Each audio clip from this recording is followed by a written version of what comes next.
بڕیاری داوە وەک دەربڕینی هاوخەمی بۆ توشبوانی نەخۆشی شێرپەنجە سەری خۆی بتاشێ.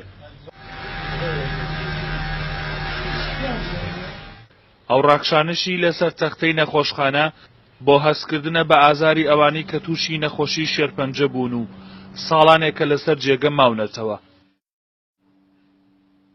ئەگەر لە دوێنێ داعش هەڕەشە بوو بێ بۆ سەر ژیانمان ئەوە ئەمڕۆ سبەینێ پیسبوونی ژینگە و دەزیرەژیانی کە دەکرێتە سەری هەڕەشەن بۆ سەر ژیانی ئێستای داهاتوو نەوەکانمان. بۆیە ئەمەوێت لە ڕێگەی ئەم چالاکیەوە سەرنجی تەواوی ئەندامانی کۆمەڵگەکەمان ڕابکێشم بۆ ئەوەی کە پارێزگاری لە ژینگە بکەن لە پێناو ئەوەی کە ئەندامانی کۆمەڵگەکەمان تووشی نەخۆشی شێرپەنجە نەبن. سەروەر بڕیاری داوە نزیکەی 100 خردێڵی پەمەی کە هێمای نەخۆشی شێرپەنجەیە لەگەڵ چەند ئینجانەیەکی گوڵدا بدات بە هاوشاریەکانی و پێیان بڵێت ژینگە بپارێزن، چونکە پیسبوونی ژینگە ئەگەری توشبوون بە شێرپەنجە زیاد دەکات.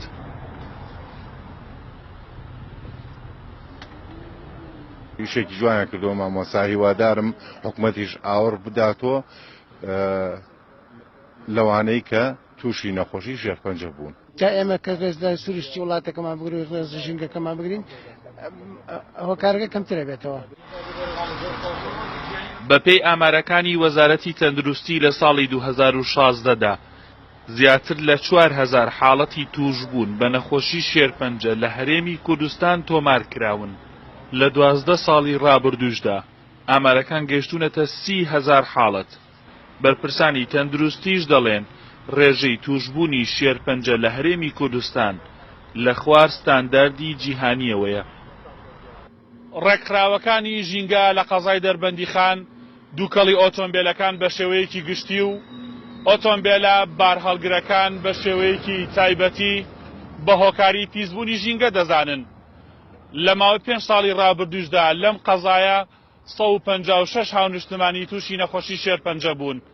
بەشێکیان گیانیان لەدەستداوە و ئەوانشی کە زیندوون لە نەخۆشخانەکانی باشووری کوردستاندا چارەسەر وەردەگرن.